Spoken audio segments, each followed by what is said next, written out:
High কমিশনে ঢুকে জাতির পিতার ছবি নিয়ে অপমান করেছে। এত সাহস কোথা থেকে পায় আমি জিজ্ঞাসা করি।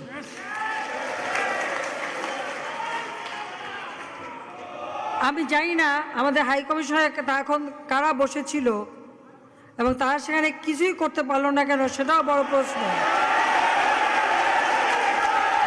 আর আমি আমার প্রবাসী যারা বাঙালি, না আমার প্রবাসী বাঙালিদেরও আমি বলবো যে যারা এই ঘটনাগুলি ঘটিয়েছে তারা চলাফেরা করে না, তাদের দেখেন না। যে হাত দিয়ে জাতির পিতার ওই ছবি নিয়ে তারা ভেঙেছে, তাদের যা উপযুক্ত করা উচিত সেটা করতে হবে।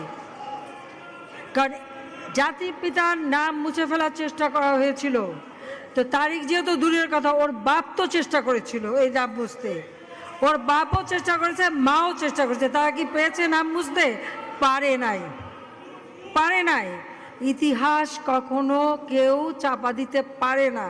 আর জাতির পিতা তার 7 মার্চে ভাষণে বলে গেছে যে বাঙালিকে কেউ দাবায় রাখতে পারবে না, পারে নাই দাবায় রাখতে। তা আজকে এত বড় দুঃসাহস হয়ে যায়।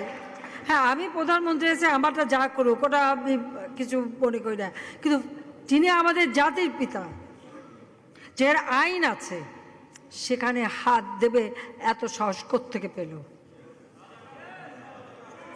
তারিখ যে ভুলে